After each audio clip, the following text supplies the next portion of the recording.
Eh, Rafael, no sé si te parece, para aprovechar el tiempo, siendo y 35, si quieres, podemos orar y ya entregarte el tiempo de la enseñanza. Sí, sí, ¿Y sí. te va bien? Sí, cómo no, podemos orar, sí. Si puede, por favor, dirigirnos a una oración. Ok, estoy orando.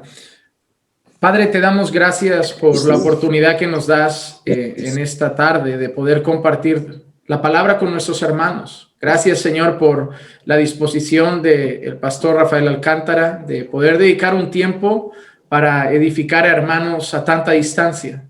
Sabemos, Señor, que tiene muchas tareas que atender, sabemos que tiene muchas ocupaciones y que Sí. nos sentimos agradecidos por haber dispuesto su corazón para edificar y bendecir a la iglesia del Señor también aquí en Barcelona. Por eso, Amén. Padre, te pedimos que puedas usar su vida con ese propósito, el de edificarnos, el de instruirnos y que puedas bendecir también su ministerio. Padre, usa sus labios para traer instrucción y conocimiento a nuestros corazones y que tú seas glorificado, Señor, en medio de todo. Es lo que te pedimos en el nombre de Jesús. Amén, amén y amén. Hermanos, así si alguno tiene el micro, menos Rafael, el resto, si tiene el micro encendido, que lo puede desactivar y ya le damos el tiempo al pastor Rafael Alcántara. Bien, Juan, ¿tú lo vas a grabar esta charla? La estoy grabando ya sin permiso, disculpa. No. Perfecto, eso es lo que quería saber. No hay problema.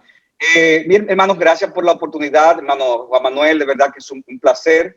Nosotros damos gracias a Dios aquí desde la República Dominicana por ustedes, por ti, por tu ministerio y de otros hombres de Dios que ha levantado allá en España. Simplemente rápidamente, para si alguno no me conoce, mi nombre es Rafael Alcántara.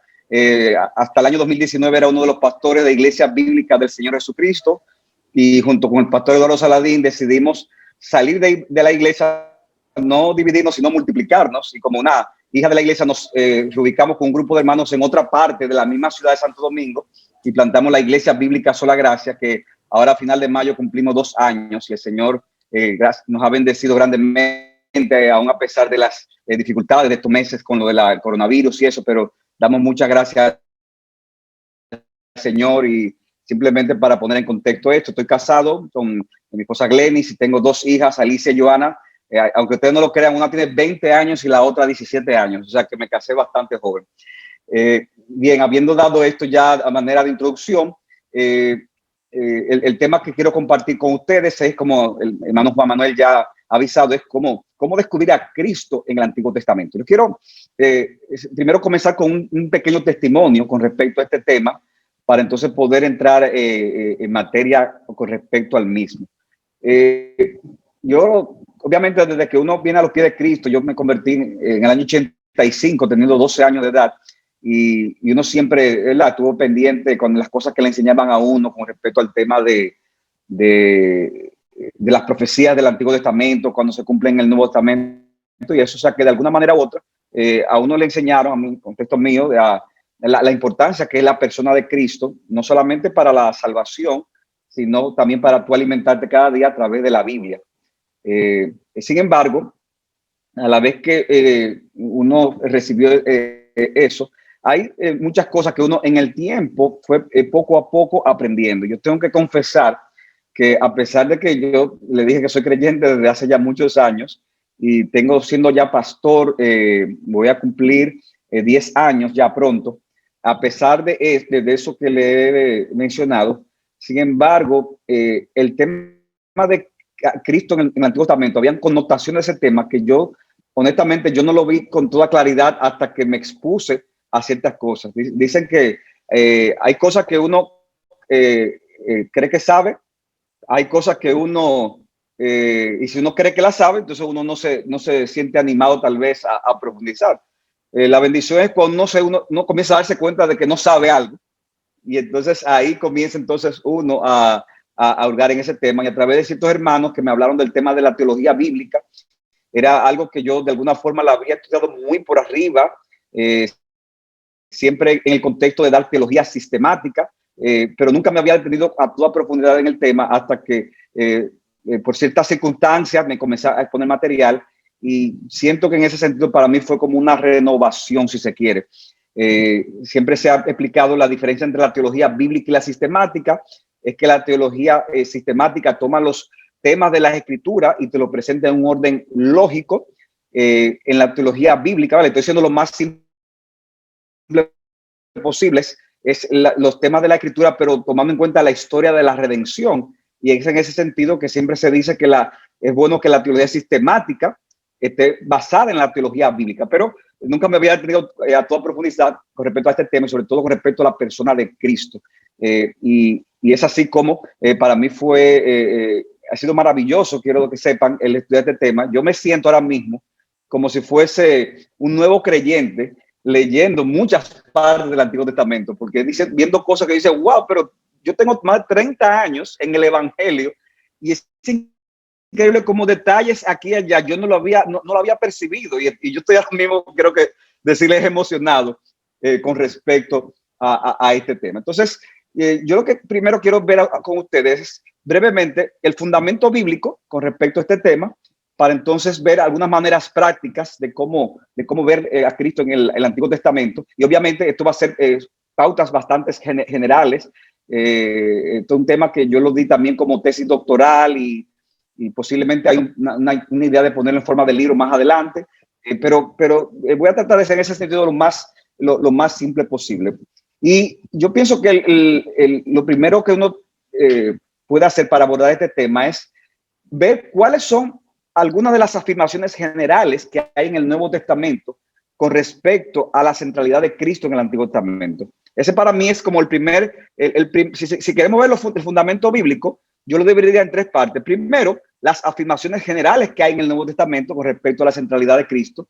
Luego, alusiones específicas del Antiguo Testamento hechas por autores del Nuevo Testamento. Y finalmente, la historia de la redención en el mismo Antiguo Testamento. Y comenzando con el primer encabezado dentro de este fundamento, nosotros tenemos el texto base sobre el cual uno puede arrancar este tema, es Lucas capítulo 24, versículos 25 en adelante. Ustedes conocen el pasaje cuando Cristo se le aparece a dos de sus discípulos que van camino a Emmaús, y no voy a entrar en detalle con respecto al contexto de toda esta historia. Ellos no sabían que era Cristo al principio, y cuando ellos le explican a Jesús las cosas que habían pasado, Cristo le dice, no era necesario que el Cristo padeciera estas cosas y entrara en su gloria. Y dice Cristo a los discípulos, y comenzando por Moisés y continuando con todos los profetas, les explicó lo referente a él, es decir, a Cristo, en todas las escrituras, no en una parte, dice en todas las escrituras.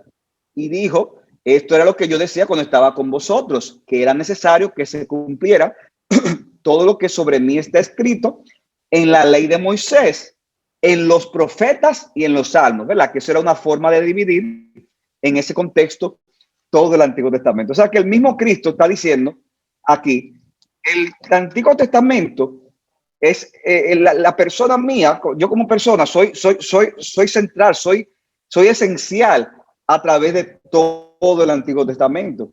Ustedes recuerdan cuando Cristo debate con los judíos en Juan 5:39, que le dice, ustedes examináis las escrituras porque vosotros pensáis que en ellas tenéis vida eterna. Dice, y ellas son las que dan testimonio de mí. Como Pedro está predicando en Hechos, capítulo 3, versículo 18, y dice que tenía que cumplirse lo que de antemano los profetas habían dicho, que el Cristo debía de padecer. Por tanto, arrepentíos y convertíos para que vuestros pecados sean borrados. Entonces, uno ve en la predicación apostólica cómo ellos constantemente apelan al Antiguo Testamento para probar a Cristo. Y miren qué interesante este texto de Hechos capítulo 3 versículo 18. Pedro está argumentando que Cristo está en el Antiguo Testamento, pero él hace una declaración al final en el versículo 24, creo que es, que dice, y asimismo todos los profetas han hablado de esto que está sucediendo ahora, desde Samuel y sus sucesores hacia adelante. O sea, desde Samuel y sus sucesores han hablado, o sea, cuando comienza, por decirlo así, ese periodo más marcadamente profético, anunciaron estos días. El problema es, y yo los reto a ustedes, a que ustedes busquen las declaraciones de Samuel en el Antiguo Testamento y no aparece en los discursos que dio Samuel, que lo podemos ver a todo lo largo de Primera de Samuel. No aparece así a simple vista una declaración explícita de Jesucristo o una profecía acerca del Mesías.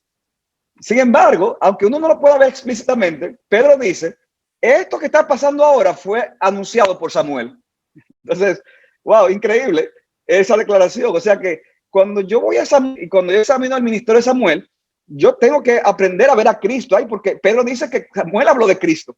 Claro, hay que hacerlo de una manera que sea legítima y que sea consistente con el texto, obviamente, pero es interesante como esa centralidad que no solamente Cristo mismo, sino los apóstoles le dan al tema de Cristo es central a través de todo el Antiguo Testamento. O sea que, por un lado, nosotros esas declaraciones generales que se dan en el Nuevo Testamento que dicen que Cristo es central en el Antiguo Testamento.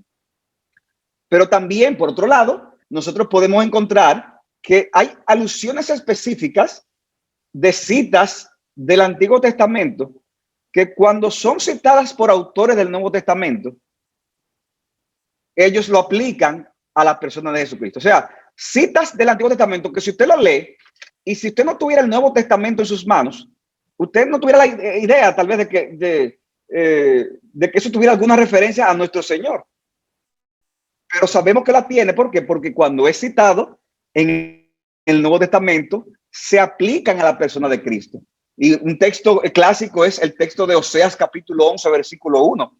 Cuando el profeta Oseas, que ustedes recuerdan que ministró sobre todo el reino del norte, cuando Israel estaba dividido en el norte y el sur, y él hace Dios a través del profeta hace un recordatorio de cuando Israel estaba en Egipto, y habla de Israel como si fuera su hijo, y dice en un momento dado, de Egipto llamé a mi hijo, para hablar de cómo lo saca de Egipto, lo lleva hacia el éxodo, hasta la tierra prometida. Y eso es lo que dice Oseas. Sin embargo, de una manera impresionante, en Mateo capítulo 2, versículo 15, dice que en el contexto de cuando Cristo y cuando José y María junto con Cristo, que era bebé, salen hacia Egipto hasta que pueden de nuevo regresar de allá, dice Mateo, para que se cumpla la escritura, como está escrito, de Egipto llamé a mi hijo. O sea que para Mateo, cuando Oseas da esa declaración, él dice, mira, ahí está hablando de Jesucristo. Porque cuando Cristo va a Egipto y luego regresa, ahí se cumple esa profecía de Oseas capítulo 11, versículo 1. O sea que, hermanos, aquí entramos en un tema. Hay muchos debates a veces en el mundo cristiano con respecto a cuando hablamos de las interpretaciones, a ciertos aspectos de las reglas de hermenéutica aquí y allá. Pero independientemente de estos debates y de que en ese sentido uno tiene que examinar aquí y allá y escuchar una opinión, escuchar la otra. Independiente de todo esto, hermanos, aquí hay algo que debe estar claro para todo creyente, que lo lea con la Biblia sin tener que ser un teólogo. Y es que está claro que los autores del Nuevo Testamento toman textos del Antiguo Testamento, que si nada más tuviéramos el Antiguo Testamento, nosotros al día de hoy no lo interpretáramos y lo aplicáramos a Cristo. Y ellos dicen que con esto se cumplen profecías de Jesucristo. Eso está claro, por un lado. Y por otro lado, debe estar claro, hermanos, que esa interpretación que le dan esos autores del Nuevo Testamento son interpretaciones confiables. ¿Por qué? Porque los autores del Nuevo Testamento hablaron siendo inspirados por el Espíritu Santo. Entonces, con eso hay que estar claro, independientemente ya, ¿verdad? De entrar en cierto debate aquí ya. Eso que dice Mateo no se pudo haber equivocado, porque creemos en una palabra de Dios infalible e inerrante. Entonces, nosotros debemos a la hora de plantear principios hermenéuticos, hay cosas que debemos examinar y analizar, pero parte de los principios hermenéuticos que debemos de tomar en cuenta es cómo los autores del Nuevo Testamento interpretaron el Antiguo Testamento. Ese debe ser un principio de hermenéutica y eso debe ser tomado muy en cuenta, cómo Cristo y los apóstoles interpretaron estas profecías. Y si nos podemos citar, bueno, son textos, muchos textos que podemos ver como prueba. Me llama la atención cuando en el Salmo 41:9 David dice: aún mi íntimo amigo en quien yo confiaba, el que de mi pan comía, contra mí ha levantado su calcañar. Posiblemente es una referencia cuando David tuvo que huir de Absalón y que fue traicionado por su amigo Aitofel. O sea, David está hablando de una experiencia del mismo. Sin embargo, en Juan 13:18, cuando Cristo identifica a Judas, dice: esto tiene que suceder para que se cumpla lo que está escrito, y cita lo que escribe David en el Salmo 41, capítulo 41, versículo 9. O sea que eso es, hermano, impresionante. Y eso es algo que tiene que estar en la mente de nosotros y algo que debemos de tomar nuestro tiempo para reflexionar en eso. Hay otro texto que también que me llama mucho la atención, que es Isaías capítulo 22, versículo 22, que es un texto que regularmente no se menciona en estos debates. Ese texto es citado en Apocalipsis capítulo 3, versículo 7, cuando Cristo se habla a las 7 iglesias de Apocalipsis, y Cristo dice, refiriéndose a él mismo: el santo, el verdadero, Apocalipsis 3:7, el que tiene la llave de David, el que abre y nadie cierra, y el que cierra y nadie abre. O sea, Cristo se define a sí mismo como el que tiene la llave de David, y como el que abre y nadie cierra, y el que cierra y nadie abre. Pero resulta interesante que esa expresión de Cristo, que Cristo da en Apocalipsis a Juan, es una cita de Isaías capítulo 22, versículos 20 al 23. Y se refiere a un siervo del rey Ezequías, uno de los pocos reyes piadosos de Judá, que era un hombre en ese momento, un hombre confiable. Y Dios habla acerca de ese siervo de Ezequías, y dice, llamado Eliaquín, y dice: sucederá aquel día que llamaré a mi siervo Eliaquín, lo vestiré con una túnica, con tu cinturón lo ceñiré, tu autoridad, es decir, la autoridad de Ezequías, la pondré en tu mano, y llegará a ser un padre para los habitantes de Jerusalén y para la casa de Judá. Entonces pondré la llave de la casa de David sobre su hombro, perdón. Cuando él abra, nadie cerrará. Cuando él cierre, nadie abrirá. ¡Wow! Y es ese mismo texto que Cristo lo toma en Apocalipsis capítulo 3 para decir: ese texto de Isaías es de mí que está hablando. Es de mí que está hablando. Claro, hermano, y no era de Eliaquín, pastor, sí, es de Eliaquín, obviamente. O sea, en el contexto inmediato hay una aplicación inmediata de Eliaquín. Pero vemos que esa aplicación inmediata va a tener luego otra aplicación, otro cumplimiento, si ustedes quieren usar la palabra intensificado, en la persona de Cristo, porque aún la forma en que el profeta Isaías habla de Eliaquín no era algo que se aplicaba literalmente 100% a ese personaje. O sea, la forma en que está expresado esa bendición a Eliaquín, pareciera como que Eliaquín pareciera por lo menos un ángel, es lo que parecía. Y Eliaquín era un siervo del rey Ezequías. Pero ¿qué pasa? Es que ese cumplimiento anticipado que iba a tener en Eliaquín iba a tener un cumplimiento pleno, intensificado en la persona de Cristo, y por eso Cristo mismo usa este pasaje. O sea que nosotros podemos ver, hermanos, cómo el Nuevo Testamento da declaraciones generales de que Cristo es central y está en todo el Antiguo Testamento, y también contextos específicos podemos también verlo. Pero también podemos verlo cuando examinamos entonces la historia de la redención en el Antiguo Testamento. No tenemos el tiempo ahora, pero hermano, para mí fue fascinante hacer ese recorrido desde Génesis hasta Malaquías, pero teniendo en cuenta, déjame ver cómo se desarrolla ese drama de la historia de la redención, que comienza con la creación de Adán, que recuerden es un tipo de Cristo, en el Nuevo Testamento se le llama el segundo Adán. Vemos entonces la primera promesa en Génesis capítulo 3, cuando se le promete que de la simiente de la mujer vendría uno que aplastaría la cabeza de la serpiente, lo que el protoevangelio lo llama algunos teólogos, y esa palabra simiente vemos cómo se va desarrollando a través de toda la Biblia, desde el mismo momento que viene la descendencia de Adán, y cómo eso se va desarrollando y termina en Abraham, llega hasta Abraham, a Noé, perdón, luego hasta Abraham, luego de Abraham pasa a Isaac, a Jacob, a los 12 hijos, y vemos ahí vienen las 12 tribus de Israel. Entonces, ahí vemos un cumplimiento, si se quiere, primario de la promesa que se le dio a Abraham de que en su simiente serían benditas toda la familia de la tierra. Y es verdad, o sea, hay un cumplimiento primario en Israel, pero hay un problema. Es que cuando Pablo cita ese texto en Gálatas capítulo 3 dice, su simiente es Cristo. Entonces, es impresionante. O sea, entonces, pero por fin, ¿es Israel o es Cristo? Bueno, sí, es Israel y es Cristo, porque Israel al fin y al cabo también iba a ser un cumplimiento anticipado, un tipo, como le dicen, una tipología, una figura de la plenitud que es Cristo. No estamos diciendo con eso que lo de Israel no tuvo importancia, que fue algo, un invento. No, todo estamos partiendo de la literalidad de estos hechos históricos.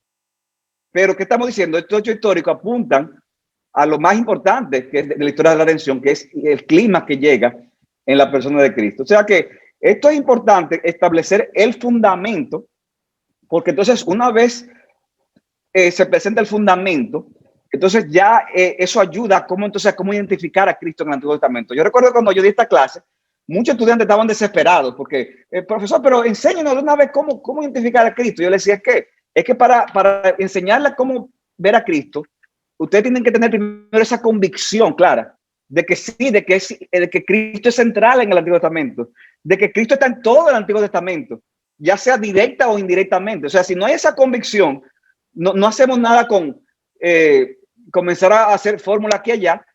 Cuando hay esa convicción, entonces las formas, las maneras de identificarlo, entonces se van haciendo más fácil. Yo sé que yo tengo poco tiempo y aparte de eso, los dominicanos, ustedes se han dado cuenta que hablamos rápido la mayoría y yo soy uno de ellos, pero yo espero que se esté entendiendo hasta ahora. ¿Se está entendiendo hasta ahora todo lo que estoy diciendo? ¿Sí o no? Perfecto. O sea que, mis hermanos, ¿cuál es mi punto aquí? Vamos porque yo sé que cuando a veces venimos a temas como este, la gente una vez se van como a las posturas que se debaten al día de hoy. Entonces, y hay posturas, y ahora está muy de moda el día de hoy hablar el debate si es cristocéntrico, cristotélico. Miren, tú sabes que yo tuve el privilegio, como tuve que estudiar esto para mi tesis, de tener que leer mucho material, exponerme a muchas cosas. Pero la bendición de uno ser pastor, yo decía, ok, pero al final, ¿cómo yo puedo, como pastor, primero sacarle provecho a mi propia alma? ¿Y cómo yo puedo hacer que mi iglesia, mis hermanos, amen más a Cristo? Y cuando yo tenía eso en mi mente, entonces eso me redirigía la forma de estudiar este tema. O sea, al final no estoy diciendo que no haya lugar en su momento para un debate aquí y allá, pero al final mi propósito con esto era, no, yo quiero ver más a Cristo para amarlo más, verlo más de una manera legítima, porque reconozco que hay formas que no son legítimas, pero ver una manera legítima para amarlo más y para que mi iglesia lo ame más. Entonces, ¿cuál es mi punto? Que después dando la clase yo me di cuenta, cuando en un momento quise hablar de ese debate de cristocéntrico y cristotélico, al final yo dije, no, yo lo estoy perdiendo a ellos. Yo lo que tengo que enseñarles a Cristo, ese es mi objetivo, enseñarles a Cristo de una manera legítima, mostrándoles de que sí, de que es importante, de que Cristo es central y de cómo hacerlo para que ellos mismos se entusiasmen con este tema y estudien este tema y profundicen en este tema, ya en términos prácticos. Entonces pudiera haber alguna inclinación en un texto verlo de una manera, otro texto verlo de otra manera. O sea que ese ha sido mi principal foco de fundamento bíblico, pero ha sido algo, hermano, como le decía, no tanto para debatir, no tanto para ver de cuál, es más para edificar y sobre todo para amar más a Cristo. Una vez he visto esta parte, la otra parte entonces que quería compartir es formas de identificar a Cristo en el Antiguo Testamento, formas de identificar a Cristo en el Antiguo Testamento. Tengo, Juan, para que tú me ayudes con el tiempo, por favor. ¿Qué tiempo me queda para yo? Tranquilamente 30 minutos antes de las preguntas tienes. Perfecto, no, pues está bien, estamos a tiempo.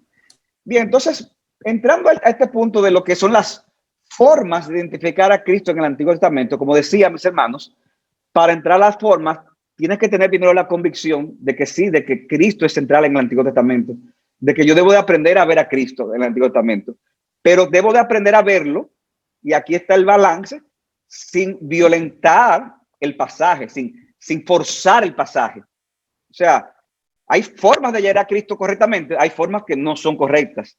Y ahí es donde entra el beneficio de tener en ese sentido este balance, cuando uno examina ya todo lo que son las reglas de hermenéutica, cuando se habla de interpretar un texto literalmente. A mí me gusta más que usar, aunque yo uso muchas veces, sí, creo en el sentido literal, pero hay un término que me gusta más, la escritura hay que interpretarla de acuerdo al sentido natural del pasaje. Y yo pienso que cuando uno menciona más bien el sentido natural del pasaje, entonces uno tiene un camino muy seguro. ¿Por qué? Porque si se habla de la raíz de David, cuando yo hablo de sentido literal, bueno, pudiese entonces decir, bueno, Cristo no es raíz de nada, o sea, literalmente no es una raíz. Pero cuando yo hablo del sentido natural del pasaje, bueno, ya yo entiendo que hay una explicación de cuando dice que él es la raíz de David, él es el que sostiene a David. O sea, cuando se usan en la Biblia muchas expresiones, hay lenguajes que son lenguaje apocalíptico, hay muchas simbologías, sobre todo en muchas partes de los profetas. O sea que uno tiene que tomar en cuenta ese el sentido natural del pasaje. Y cuando hablamos del sentido natural del pasaje, yo voy a respetar los hechos históricos tal y como sucedieron, voy a tomar las declaraciones tal y como están ahí. Pero tomando en cuenta no solamente el significado inmediato del pasaje, sino tomando en cuenta toda la revelación de la Escritura. Que yo pienso que parte de las controversias que hay el día de hoy, yo pienso que se resolverían o por lo menos disminuirían mucho si al final tomamos en cuenta esto. O sea, es verdad que cuando yo tomo un pasaje, yo leo lo que dice Isaías capítulo 9, cuando se profetiza lo del nacimiento de Cristo. Bueno, es verdad que yo tengo que tomar en cuenta cuál es el foco principal de eso, o cualquier otro pasaje, cuál es, qué significó para el entorno inmediato. Pero yo tampoco puedo abstraerme de que yo estoy viviendo y estamos viviendo la misericordia de Dios en el año 2021 y que la escritura terminó de escribirse alrededor del año 100.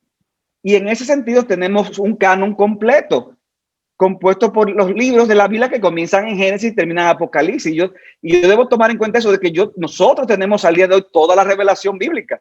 Yo no puedo abstraerme de eso.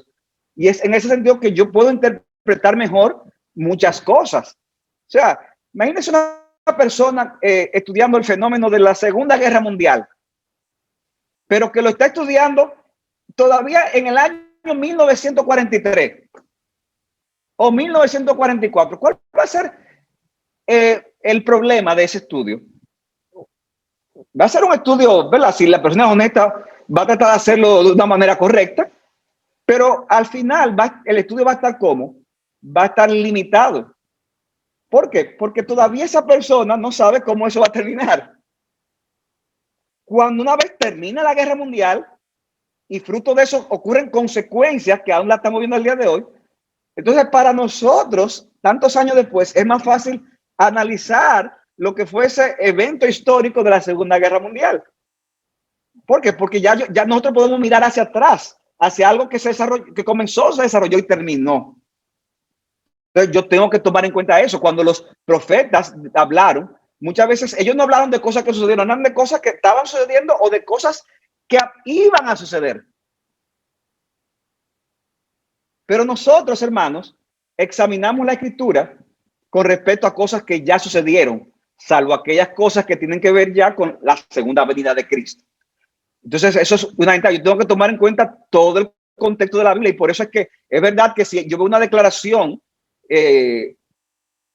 aquí y allá con connotaciones de Cristo, connotaciones escatológicas según los profetas, es verdad que yo tengo que tomar en cuenta el contexto inmediato, lo que pudo significar, pero también tengo que tomar en cuenta que ya yo estoy de este lado de la historia y yo puedo ver la historia completa y puedo ver la revelación completa.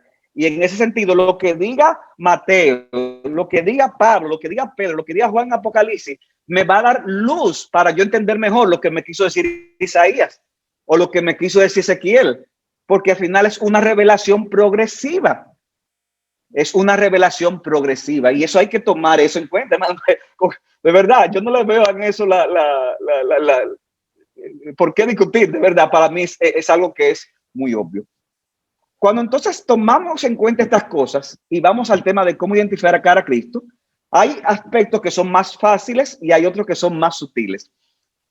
¿Cuál es una de las formas más fáciles de identificar a Cristo? Bueno, a través de las teofanías o cristofanías. Nosotros sabemos, ¿verdad?, de apariciones que suceden en el Antiguo Testamento, que pueden, alguna que otra aparición hay debates, decir en una forma de Cristo aparecerse. Hay otras que parecen más claras, que la vemos en Génesis cuando con Abraham o cuando también cuando Jacob está luchando con el ángel. Son muy posiblemente apariciones de Cristo preencarnados. Bueno, son formas de identificar a Cristo. Hay otras también que son más claras y es cuando hay profecías mesiánicas directas. Cuando Miqueas habla y profetiza el nacimiento de un rey, bueno, eso es es fácil para nosotros identificar a Cristo ahí, sobre todo porque vemos claramente que se habla de tu Belén Efrata, pequeña para estar entre las familias de Judá, de ti saldrá el que hoy es Señor. Entonces es más fácil en ese sentido identificarlo como Cristo. Claro, también nos ayuda a nosotros que tenemos el Nuevo Testamento en este caso, pero son profecías que son fáciles de identificar. Cuando leemos Isaías 53, la profecía del siervo sufriente, eso es evangelio puro, hermano, eso es Cristo puro, lo que vemos ahí. Y en ese sentido podemos identificarlo de esa manera con mucha más claridad. Sin embargo, podemos decir que hay formas que son tal vez un tanto más, que requieren como más atención de nuestra parte, requieren que le prestemos un poco más de concentración. ¿Por qué? Porque si no lo hacemos podemos obviar que de alguna forma u otra sí, Cristo, nuestro Señor, está presente ahí. Yo mencioné, por ejemplo, cuando hablábamos del fundamento bíblico, el tema de las tipologías. Es decir, personajes, eventos o instituciones que las vemos en el Antiguo Testamento, pero que podemos identificarla con Cristo porque sabemos, a la luz de la revelación que tenemos en el Nuevo Testamento, que en Cristo se cumple plenamente. Y por eso sabemos que son tipologías de Jesucristo. Por ejemplo, podemos pensar en el templo, cuando leemos el templo, la construcción del templo de Salomón. Cuando tú lees la construcción del templo y cada vez que tú leas el templo en el Antiguo Testamento, ¿es legítimo identificarlo con Cristo? Perfectamente legítimo, hermano. ¿Por qué? Porque en el Nuevo Testamento Cristo mismo se define como el verdadero templo. ¿Recuerdan cuando en Juan capítulo 2 él sacó a los que estaban vendiendo y vino la controversia? Él dijo, destruid este templo, dice Cristo, y en 3 días lo edificaré. Ellos pensaban que hablaba del templo. ¿Qué dice? No, Cristo está hablando del templo de su cuerpo. Cristo se define como el verdadero templo. Cuando leemos de el sacerdocio en el Antiguo Testamento, ¿cómo se define Cristo en Hebreos? Como el sacerdote, nuestro sumo sacerdote. Cuando pensamos en los corderos, ¿cómo se define Cristo? Como el Cordero de Dios que quita el pecado del mundo. Cuando pensamos, hermanos, en aspectos hasta como la serpiente de bronce que construyó Moisés, ¿qué dice Juan? Que así como Cristo, más bien en el Evangelio de Juan, cuando estaban con Nicodemo, que así como se levantó esa serpiente de bronce, así el Hijo del Hombre va a ser levantado y todo aquel que mirare a Cristo que será salvo. Y hermano, al final es increíble, pero prácticamente casi todo lo que vemos en el Antiguo Testamento, de alguna forma u otra, es una tipología, es algo que apunta a Cristo. Entonces, cuando leemos estos pasajes, cuando leemos esa historia, algunas de ellas que a veces tal vez son un poco difíciles, tal vez no son tan, ¿cómo se llama?, tan entretenidos, tal vez como uno, en un momento como uno quisiera. Pero si tú tienes claro el hecho de que es Cristo que está ahí, cuando vemos hacia dónde apunta eso hacia el final, entonces, hermanos, la lectura de ese pasaje toma otro foco distinto, y eso le da brillo a la palabra de Dios.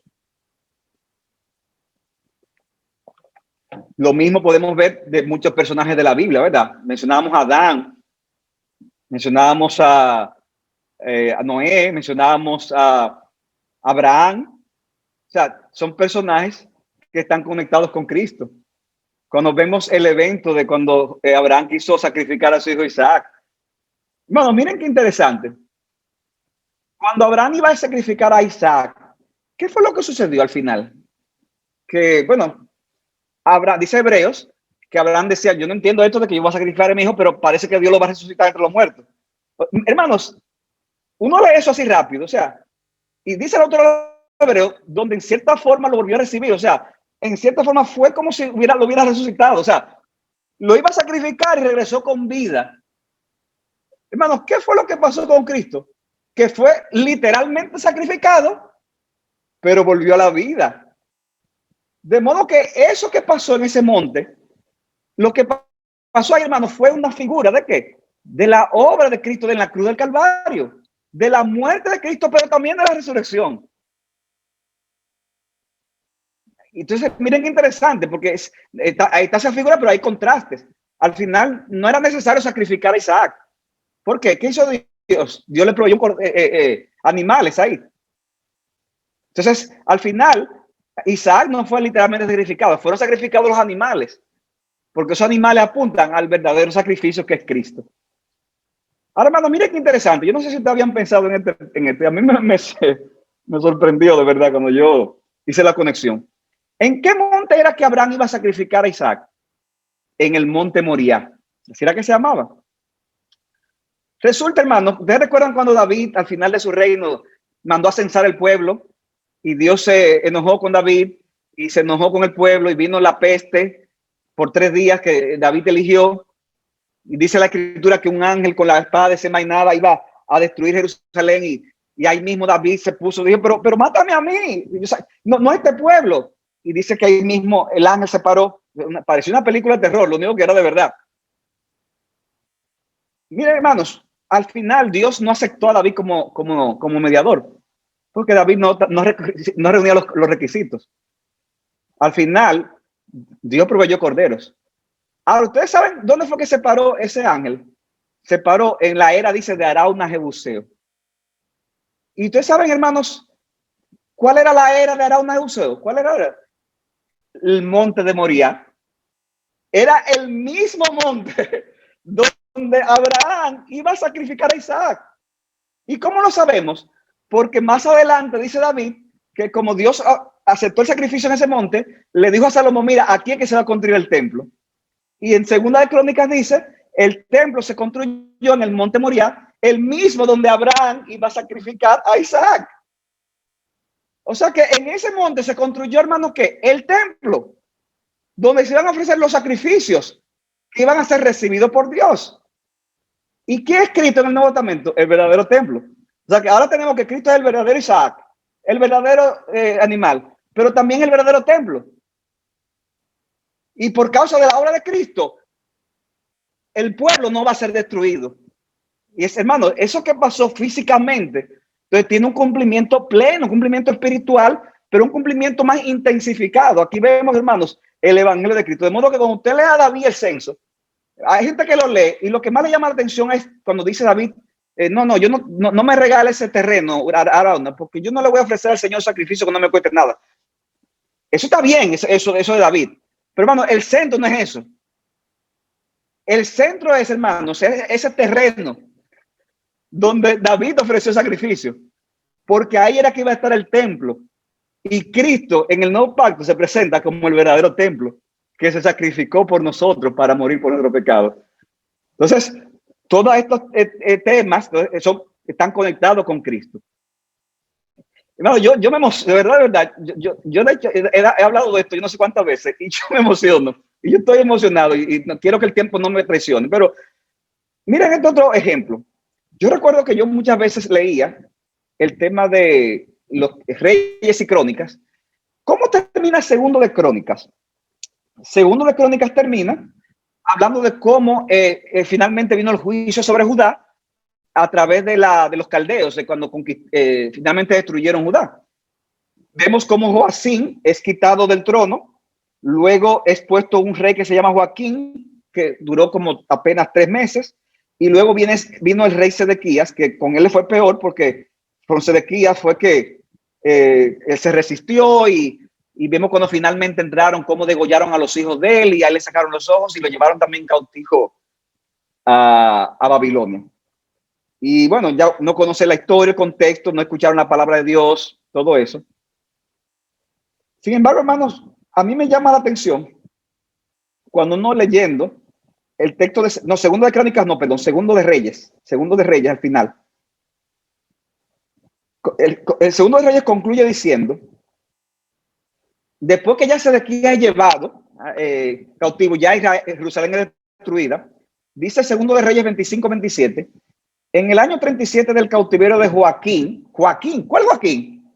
El segundo de los reyes que había sido destituido por los caldeos, a los 37 años de su cautiverio, es decir, después que él tenía 37 años preso, él apenas tenía como 18 años cuando fue puesto rey y después llevado cautivo, dice que Evil-Merodach, el que era rey en ese momento de Babilonia, en el año que comenzó a reinar, sacó de la prisión a Joaquín, rey de Judá, y le habló con benevolencia y puso su trono por encima de los tronos de los reyes que estaban con él en Babilonia.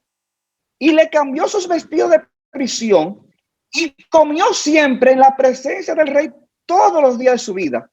Y para su sustento se le dio continua una ración de parte del rey, una porción para cada día, todos los días de su vida. Yo decía, ¿y qué?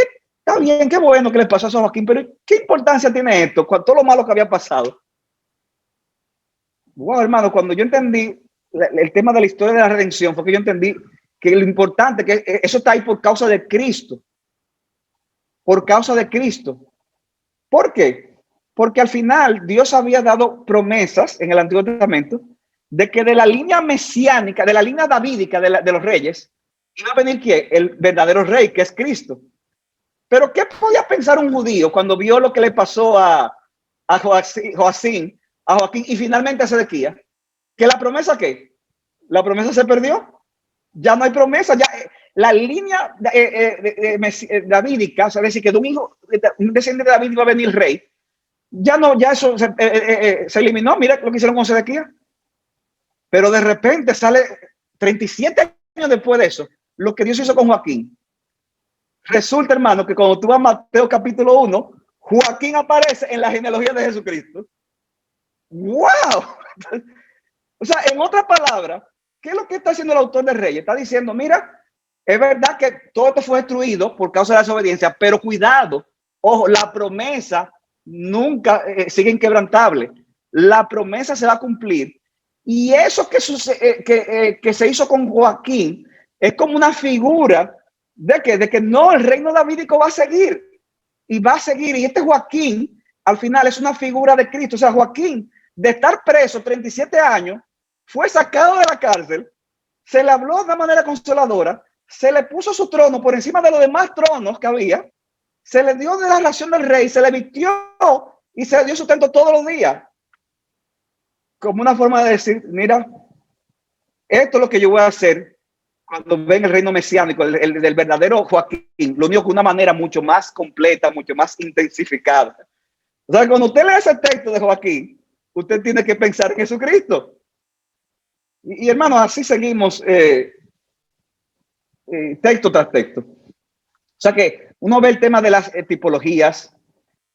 Cuando uno estudia un pasaje en el Antiguo Testamento y uno lo ve a la luz del contexto completo del canon, y eso de alguna forma ya yo le he dicho, entonces también uno ve a Jesucristo. Ahora, miren esta otra forma, hermanos, también, que para mí, de verdad se lo digo, para mí fue maravilloso.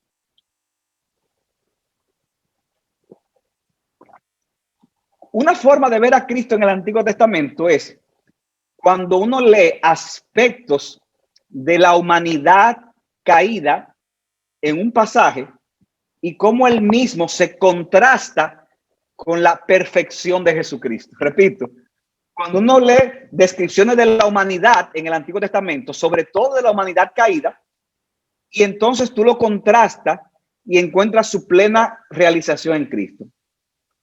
¿Cómo así, pastor? Explíquelo. Sencillo.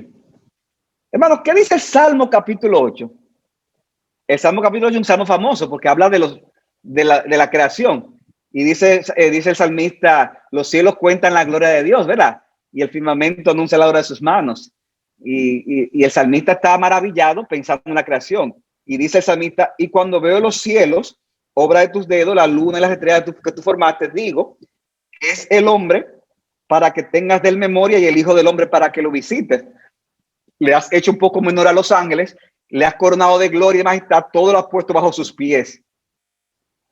Cuando yo leo este salmo, ¿en qué yo pienso? Bueno, yo pienso en dos cosas. En la maravilloso que es la creación de Dios en general, y lo maravilloso que es Dios por eso, y que el hombre es el pináculo de esa creación. Sin embargo, hermano, yo leí ese texto muchas veces, yo nunca lo había aplicado a Cristo. Sin embargo, ese mismo pasaje lo usa el autor de los Hebreos en Hebreos capítulo 2, versículo 5, y dice lo siguiente: porque no sujetó, hablando de Cristo, no sujetó a los ángeles el mundo venidero, acerca de lo cual estamos hablando. Pero uno ha testificado en un lugar de la Escritura diciendo, y aquí el autor de los Hebreos cita el Salmo 8 diciendo, que es el hombre para que de él te acuerdes, o el hijo del hombre para que te intereses en él. Lo has hecho un poco inferior a los ángeles, lo has coronado de gloria y honor, y lo has puesto sobre las obras de tus manos. Todo lo has sujetado bajo sus pies, porque al sujetarlo todo a él, no dejó nada que no le sea sujeto. O sea, el autor lo está citando el Salmo 8, pero entonces dice, sí, es verdad que esto está en Salmo 8, pero si tú miras al ser humano, ¿es cierto que todas las cosas en el universo están sujetas al hombre?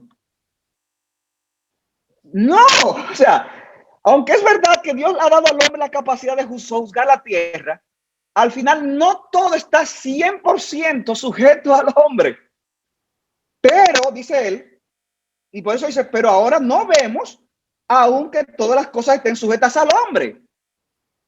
Versículo 9. Pero vemos a aquel que fue hecho un poco inferior a los ángeles, es decir, a Jesús, hablando de su encarnación, coronado de gloria y honor a causa del padecimiento de la muerte, para que por la gracia de Dios probara la muerte por todos.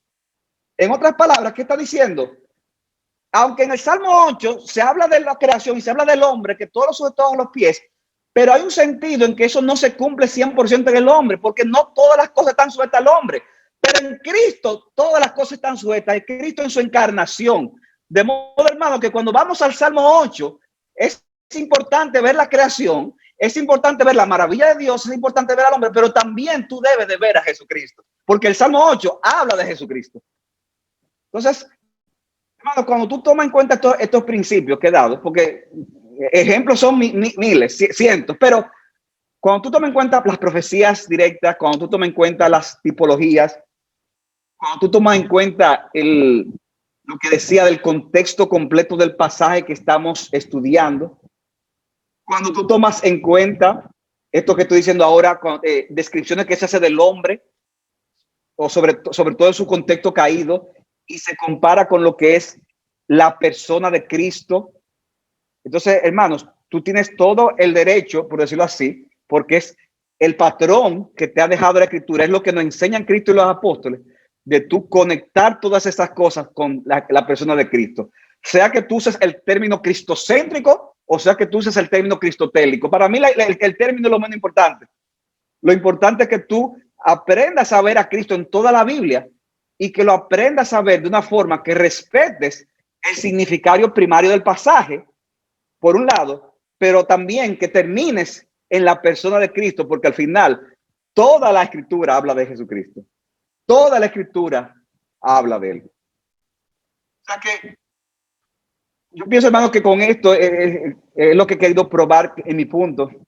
Yo recuerdo también, y todavía me quedan 5 minutos, déjame aprovechar para tirar esta última cosita. Algo que me maravilló a mí fue leyendo, por ejemplo, el libro de Esther.